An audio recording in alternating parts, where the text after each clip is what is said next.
Hola, ¿cómo están?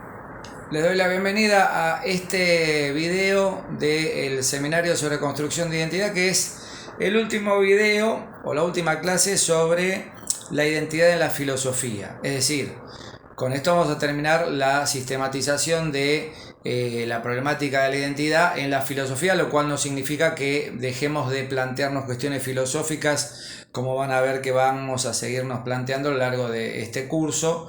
Sobre todo en la última parte que viene después de la cuestión de la identidad en la psicología, que vamos a empezar a tratar en nuestro próximo video. Antes de comenzar hoy, les quiero proponer un ejercicio, casi una adivinanza, que es la siguiente y es bastante simple, aunque a muchos les cuesta responder a esta pregunta. De toda la filosofía que hemos visto, mejor dicho, de todos los filósofos que hemos visto, ¿y qué tienen todos ellos en común que ustedes puedan decir, en esto se parecen todos los filósofos que vimos a pesar de sus diferentes posiciones filosóficas y sus diferentes ideas? Hay algo que a todos los emparenta y casi los identifica, se podría decir, o los torna muy parecidos. Bueno, piénsenlo un instante o pausen el video para pensarlo. Y si no tienen la respuesta, se los voy a decir. Todos los filósofos que vimos hasta ahora, desde los pensadores de Oriente como Buda, Lao Tse, hasta los filósofos de la tradición occidental, tanto los griegos, Sócrates, Platón, Aristóteles, como después los medievales, San Agustín, luego en la modernidad Descartes, Hume, Kant, Hegel, Sartre y Levinas, tienen algo en común, que es el hecho de ser hombres. O sea, todos esos filósofos son varones. Uno caería en la tentación de decir, bueno, está bien, la filosofía es una disciplina de pensamiento donde las mujeres no intervienen. Si no intervienen será o porque no las dejaron participar o porque posiblemente la mujer no tenga capacidad para pensar filosóficamente. Quizá algunos más extremistas hasta lleguen a creer que la mujer no es capaz de pensar. Bueno, lamentablemente esto, que lo digo con cierta ironía y que hoy en día suena muy irónico, fue algo considerado casi natural durante muchísimos siglos, se podría decir. De hecho, la mujer no tuvo acceso a la educación superior universitaria hasta prácticamente el siglo XX. Muy a finales del siglo XIX aparecieron algunas mujeres en los ámbitos universitarios europeos, pero no era algo común. La mujer fue sistemáticamente excluida del mundo de la cultura en general, ya no digamos solo de la filosofía. Si bien hubo en la historia literatas ilustres, pero estaban excluidas del ámbito científico-filosófico. Tenemos que llegar a Marie Curie para encontrar una primera gran científica en la historia de la ciencia mundial, premio Nobel 2 veces, y sin embargo siempre asociada a su marido. De hecho, Curie no era su apellido de soltera, era su apellido de casada con otro científico que era de apellido Curie. En fin, esto quizás ya lo sepan. Lo cierto es que la mujer fue excluida, olvidada, silenciada, invisibilizada, como se dice hoy en día, de la filosofía, pero esto no significa que no haya habido filósofas. Y bueno, ahora mientras expongo esta clase, les voy a pasar en mi computadora una serie de imágenes de filósofas de todos los tiempos, incluso muchas de ellas argentinas y latinoamericanas, que posiblemente no conozcan, pero que hoy en día están teniendo mucho protagonismo en el pensamiento. Quizá la más famosa de todas ellas, la más ilustre, se podría decir, sea esta filósofa, que es Simone de Beauvoir, francesa ella, pareja ilustre del filósofo que vimos en nuestra clase anterior, que es Jean-Paul Sartre. Sartre fueron pareja, y sin embargo una pareja muy liberal, digamos, lo que hoy en día se podría denominar un amor libre, ¿no? En el sentido que cada uno tenía sus amantes también por separado de la pareja, no vivían bajo un mismo techo en general, pero cumplían esa especie de rol de pareja intelectual. Cuando egresan de la facultad, Sartre sacó la primera nota de todo su, digamos, de toda su generación. Él fue el mejor promedio, el segundo promedio fue Simone de Beauvoir. Esto, a pesar de que Simone de Beauvoir es uno de los máximos referentes del feminismo, tuvo mucha influencia en la vida de ellos como pareja, ya que Simone de Beauvoir dedicó buena parte de su vida y de su producción literaria a contar la vida de Sartre, cosa muy curiosa, ¿no? Incluso en su vejez, ya fallecido Sartre, ya lo sobrevive unos cuantos años, 6 años si no me equivoco, ella se dedica a narrar las historias de vejez de Sartre, ¿no? Bueno, Sartre era un personaje mundial, ¿no? Como decía en la clase anterior, y ella le rindió cierta devoción, incluso se consideró su discípula en la línea del existencialismo. Así todos, Simone de Beauvoir tiene un pensamiento filosófico muy rico, muy interesante y muy personal de ella. Vamos a analizarlo sucintamente, como dentro del espacio que nos permiten estos breves videos. Simone de Beauvoir fue literata, fundamentalmente fue novelista, fue una mujer que siempre quiso ser escritora y durante la década del 40 empieza a estudiar el tema de la situación de la mujer en el mundo, en la historia del pensamiento, en los mitos, etc. De su arduo trabajo de investigación, que dura unos 2 o 3 años, surge este libro, que como verán, como todos los libros que en general les comento son gruesitos, después vamos a leer un fragmento, donde plantea, si bien no es un libro estrictamente filosófico, habla de muchas cuestiones, pero plantea esta situación de que la mujer siempre fue como relegada al lugar de la segunda del hombre, ¿no? Del varón. La mujer siempre fue la hija o la madre, la hermana, la esposa, la novia, la amante, etc. No se la atendió a ver como un personaje destacado en sí mismo. A pesar del rol protagónico que ha tenido incluso en la historia de la cultura la mujer. Como podrán seguir viendo, todas estas imágenes que aparecen atrás mío son filósofas ilustres, desde Hipatia, de Alejandría, Aspasia y otras tantas, hasta las filósofas del siglo XX como la propia Simone de Beauvoir, Hannah Arendt, Simone Weil, que fue compañera también de Simone de Beauvoir, Edith Stein y otra serie de pensadoras. Hoy en día está Judith Butler, de la que después posiblemente hablemos algo, y otras grandes pensadoras que por el hecho de ser mujeres han quedado un poco relegadas o no son estudiadas, por lo menos por la tradición. Cuando uno ve los programas de filosofía, tanto del nivel secundario como del nivel terciario, universitario, etc., es muy raro encontrar una mujer como objeto de estudio, una filósofa. A veces aparece en la bibliografía secundaria una mujer que comenta un gran filósofo. Hoy en día hay muchísimos textos escritos por filósofas profesionales, pero no se estudia a las grandes pensadoras de la historia, que las ha habido siempre, incluso en la Edad Media, a veces asociadas a la religión, como Teresa de Ávila o Sor Juana Inés de la Cruz, pero que sin embargo tienen un pensamiento filosófico muy rico y que vale muchísimo la pena estudiar, a pesar de no estar en los programas oficiales, como bien les decía. Simone de Beauvoir parte de Hegel, el que vimos hace 2 clases, al igual que Sartre, y hace un planteo muy interesante. Si en Hegel, recuerdan la dialéctica del amo y el esclavo, había una autoconciencia que se definía por el reconocimiento que la otra conciencia tenía de ella, ¿no? Entonces, hasta que no soy reconocido por otra conciencia, yo no me puedo sentir una autoconciencia, no hay un yo.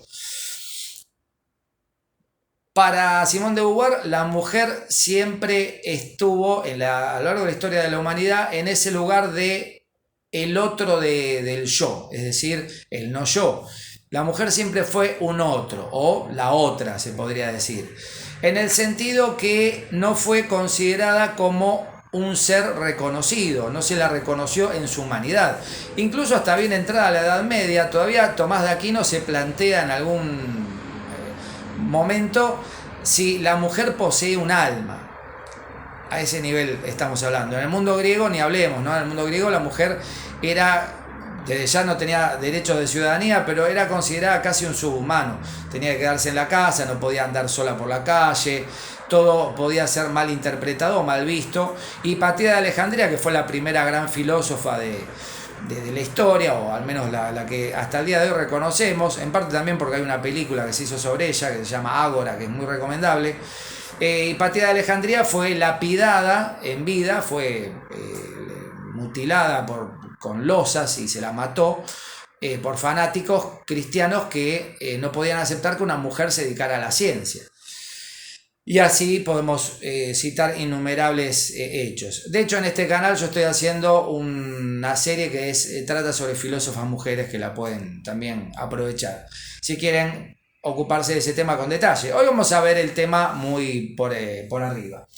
Y vamos a leer brevemente de la introducción al libro cómo trata Simone de Beauvoir esta temática o esta cuestión. Vamos a verlo en sus propias palabras. Una gran escritora, no siempre hace falta tener una cultura erudita para entenderla, a diferencia de otros filósofos. Dice Simone de Beauvoir: todo individuo que tenga la preocupación de justificar su existencia experimenta esta como una necesidad indefinida de trascenderse. Ahora bien, lo que define de una manera singular la situación de la mujer es que, siendo como todo ser humano una libertad autónoma, recuerden Sartre, ¿no? El hombre está condenado a su libertad, el ser humano. Siendo como todo ser humano, la mujer una libertad autónoma, se descubre y se elige en un mundo donde los hombres le imponen que se asuma como lo otro de lo masculino, ¿no? Se pretende fijarla en objeto y consagrarla a la inmanencia, es decir, al encierro, ya que su trascendencia será perpetuamente trascendida por otra conciencia esencial y soberana, la del varón. El drama de la mujer consiste en ese conflicto entre la reivindicación fundamental de todo sujeto que se plantee siempre como lo esencial y las exigencias de una situación que la constituye como inesencial. ¿Se acuerdan que en Sartre la existencia precedía la esencia del hombre, del ser humano, antes de definirse en lo que es de alguna manera? Bueno, acá Simone de Beauvoir plantea que la mujer se define ni siquiera como esencia, es lo inesencial, aquello que no tiene de alguna manera sustancia, porque es lo otro del hombre. Ha habido en la historia pensadores, bueno, como Tomás de Aquino, literatos como Baudelaire, que plantean a la mujer como un hombre fracasado. Esto hoy en día, que nos puede sonar escandaloso, era un comentario convencional en la historia de la cultura. Schopenhauer, otro gran filósofo misógino, ¿no?, que odiaba a las mujeres y decía que la mujer era un animal de cabellos largos e ideas cortas. Bueno, ese tipo de frases en Nietzsche también, en el propio Hegel, las podemos encontrar hasta el hartazgo en la historia de la filosofía escrita por varones. Sigue Simone de Beauvoir: ¿cómo puede realizarse un ser humano en la situación de la mujer? ¿Qué caminos le están abiertos? ¿Cuáles desembocan en callejones sin salida? ¿Cómo encontrar la independencia en el seno de la dependencia? ¿Qué circunstancias limitan la libertad de la mujer? ¿Puede ésta superarlas?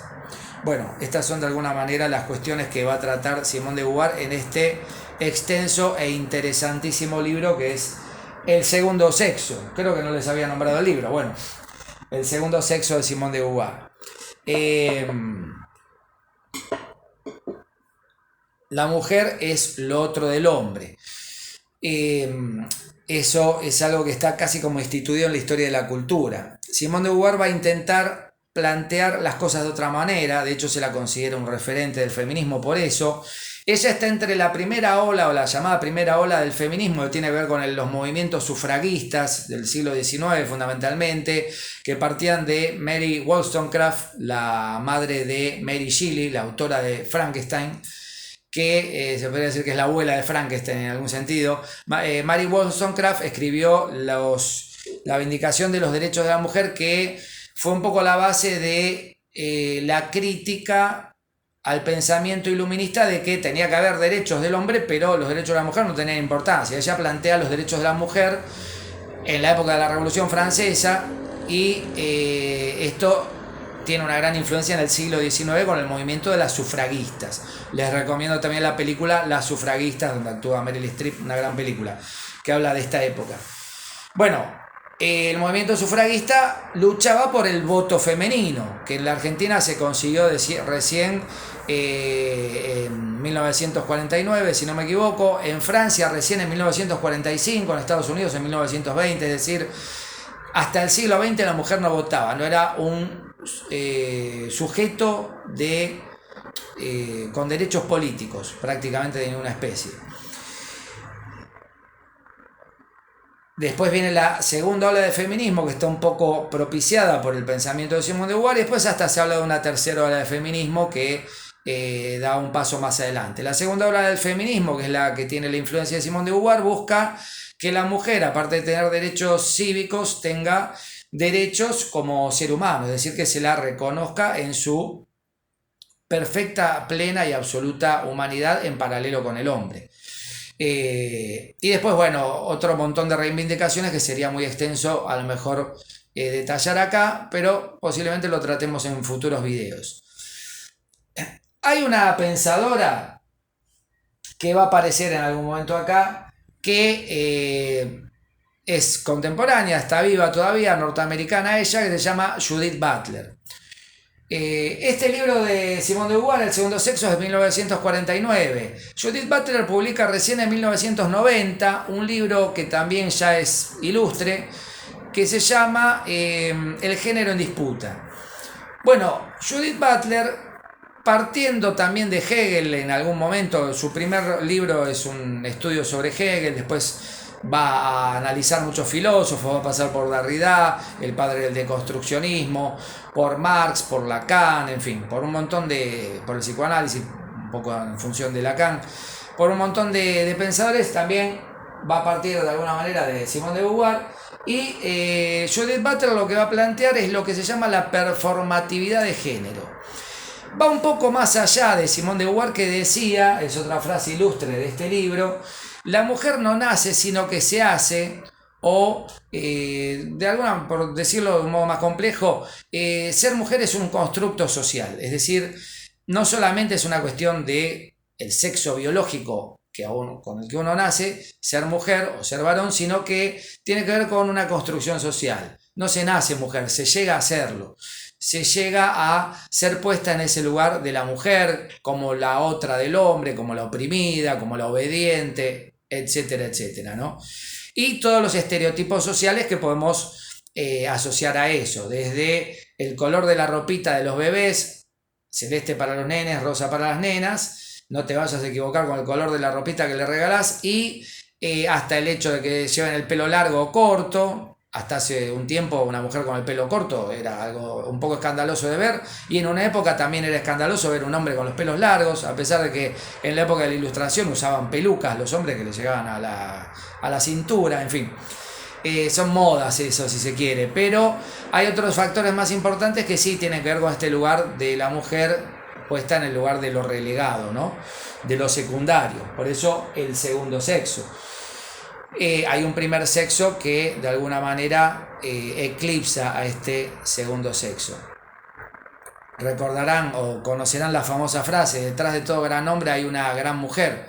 Bueno, ¿por qué uno no podría decir la inversa? Detrás de toda gran mujer hay un gran hombre, o ¿por qué tiene que haber un gran hombre o una gran mujer? La gran mujer puede serlo siendo soltera también, etc.